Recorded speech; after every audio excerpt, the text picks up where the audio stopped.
बिस्मिल्लाहिर्रहमानिर्रहीम। अस्सलाम वालेकुम।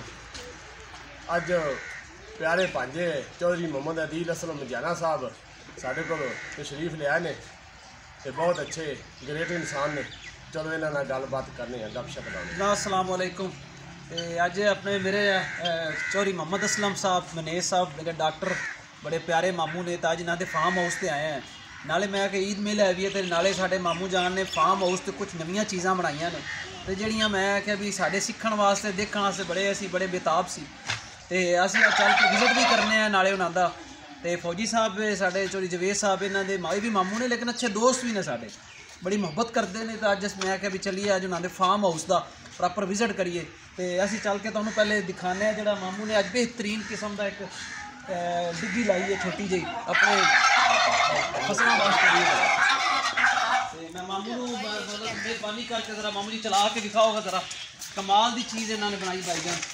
तो यह देखो जरा चले तो सामने लो है जनाब, ये लो कमाल का पानी करती चीज़ मतलब फुल बड़े बेहतरीन सादा नहाने वास्ते बच्चों के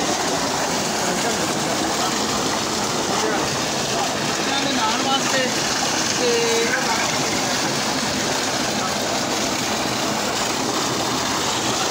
बच्चों के नहाने वास्ते बड़ा बेहतरीन किस्म की चीज़ इन्होंने बनाई है। एक तो ना दो फायदे ने फसलों एक इसे अपने मवेशियों वास्ते, दूसरे बच्चों के नहाने वास्ते भी, दोस्तों यारों वास्ते भी। मामू ने सानू दावत दी है कि जनाब अज गर्मी के तुसा चक्कर लाना है, तो असी इतने अंब खाने ने, नाले असी इतने नहाना है, तो छोटी जी एक मैंगो पार्टी रखनी है। तो असी मामू की दावत में कबूल कर लिया है। इंशाअल्लाह कसूर जो ही टाइम मिलता है इन्होंने फार्म हाउस से असी जनाब इंजॉय करांगे।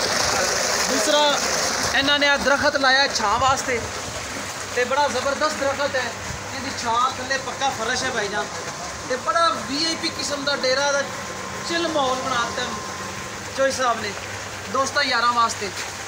नाल पौधे बेहतरीन नाल लाए ने ज़बरदस्त करके। नाल चौधरी साहब ने अपने मेहमानों वास्ते भाईजान वाशरूम बनाया है बड़ा बेहतरीन, ताकि कोई मेहमान आन तो मतलब इन्होंने प्रॉब्लम ना हो। तो उस तो बाद आ जाओ हम तुहानूं अगे फार्म हाउस के बाकी चीज़ों का भी विजिट कराने हैं। कट